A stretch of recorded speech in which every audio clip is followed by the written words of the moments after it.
Саламатсыздар ма, құрметті студенттер? Автокөліктерге техникалық қызмет көрсету, жөндеу және пайдалану мамандығының студенттерге арналған автомобиль құрылымы бойынша бейне көріністерді одан ары қарай жалғастырамыз. Бүгінгі тақырыбымыз автокөліктердің аспалары және доңғалағы.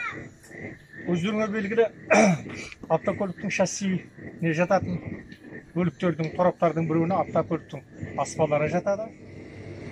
Дөңгелек аспалары автокөліктің салмағын жерге беретін негізгі қызметтер атқарады.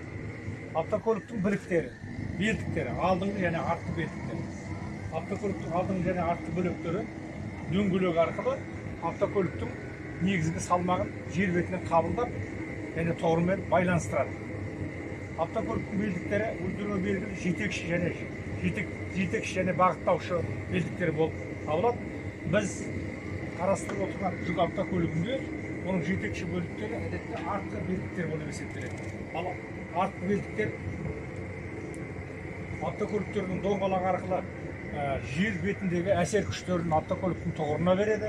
Сонымен бірге жетекші белдіктерге автокөліктің трансмиссиясына, тежеу механизмдеріне, аспаларына қатысты бірнеше тораптар қосымша бекітіледі. Бұны өткен сабақта кейбіріміз айтып өткенбіз. Енді автокөліктің бағыттаушы, яғни белдігі, бұл көбінесе жүк автокөліктерінде алдыңғы белдік болып табылады.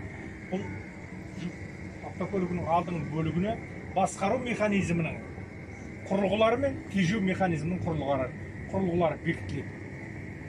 Енді дөңгелектің аспалары жүріс кезінде жер бетінде пайда болған кедергілерді, ойқы-шойқыларды, кедергі жүйелерді қабылдап, оны автокөліктің негізгі тұғырына беру қызметін атқарады.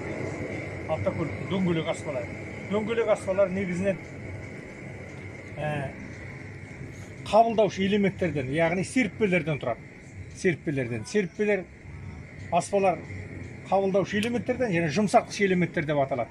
Қабылдаушы элементтер бұлар серіппелер. Серіппелердің өзі бірнеше түрлі болып бөлінеді. Серіппелі аспалар, торсионды аспалар, ауа қысымды аспалар және брондалы аспалар болып бөлінеді. Біздің қарастырып отырған жүк автокөлігінде негізінен серіппелі аспалар қолданады. Серіппелі аспалар бірнеше серіппелі жолақтардан құралған серіппелі аспалардың жиынтығы, олар бірінен бір ұзынды қысқалы болып бекітіледі. Ең астына қысқасы бекітіледі, үстінде ұзыны бекітіледі. Серіппелі аспа арнаулы